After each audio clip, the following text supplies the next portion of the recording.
पहले पता होती। दोस्तों, अब बात करते हैं इस नुस्खे के असली राज की, यानी इसके सही इस्तेमाल के तरीके की। क्योंकि याद रखिए, चीज छोटी हो या बड़ी, अगर तरीका गलत हो तो असर भी उल्टा पड़ जाता है। अब देखिए, तरीका बहुत ही सादा है, लेकिन इसे सही वक्त और सही अंदाज में करना जरूरी है।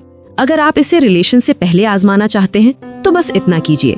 2 इलायची और 2 लौंग लीजिए, उन्हें दांतों से हल्का सा दबा दीजिए ताकि उनका नेचुरल ऑयल बाहर निकल आए। फिर उन्हें धीरे धीरे चबाइए और निगल लीजिए। जब आप ऐसा करते हैं तो करीब 15 से 20 मिनट में ये दोनों चीजें आपके लार यानी सलाइवा के जरिए खून में शामिल हो जाती हैं। और जैसे ही ये ऑयल ब्लड में पहुंचते हैं, नसें खुलने लगती हैं, ब्लड फ्लो तेज हो जाता है और शरीर में एक नेचुरल गर्मी दौड़ जाती है।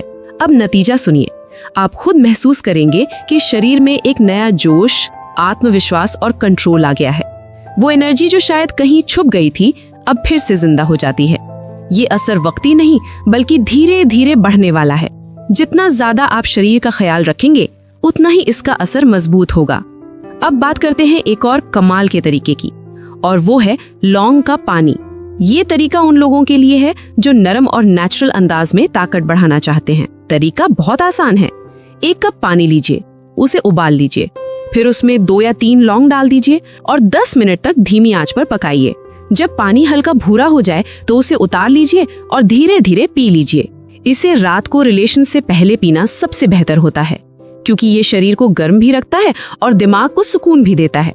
आप हैरान रह जाएंगे कि ये छोटा सा अमल कितनी सहन शक्ति, कंट्रोल और सुकून देता है कि बहुत से मर्द जो पहले 2 मिनट भी नहीं टिक पाते थे, इसी तरीके को कुछ दिन अपनाने के बाद 8 से 10 मिनट तक पूरा कंट्रोल पा गए।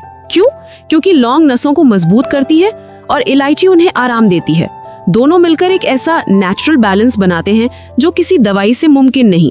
लेकिन दोस्तों, एक बात बहुत जरूरी है, ज्यादा कभी भी बेहतर नहीं होता। लौंग की तासीर गर्म होती है, अगर आपने ज्यादा ले ली तो सीने में जलन, एसिडिटी या पेट दर्द हो सकता है, और इलायची ज्यादा खाने से मोताजाद या दस्त जैसी तकलीफें हो सकती हैं। इसलिए याद रखिए, सही मात्रा सिर्फ 2 दाने ही है, इससे ज्यादा नहीं। अगर किसी को अल्सर, एसिडिटी या पेट की सूजन है तो ये नुस्खा ना आजमाएं। अगर आप ब्लड थिनर जैसी दवाइयां लेते हैं, जैसे एस्पिरिन, तो भी ये नुस्खा आपके लिए नहीं है, क्योंकि लौंग खुद ही खून को पतला करती है। अगर आपका ब्लड प्रेशर लो रहता है तो लौंग के बाद चक्कर आ सकते हैं। और अगर किसी को इलायची से एलर्जी या सांस की तकलीफ है तो भी इसे ना आजमाएं। जिन्हें गॉल स्टोन की प्रॉब्लम है, उन्हें भी थोड़ा परहेज रखना चाहिए। यानी ये चीजें नेचुरल जरूर हैं, मगर हर शरीर का असर अलग होता है, इसलिए बेहतर है कि पहले अपने डॉक्टर से सलाह ले लें। लेकिन जो लोग बिल्कुल हेल्दी हैं, खासकर 40 साल से ऊपर के मर्द, उनके लिए ये सच में एक कुदरती करिश्मा है, क्योंकि ये सिर्फ शरीर को ताकत नहीं देता, बल्कि दिमाग को सुकून, दिल को भरोसा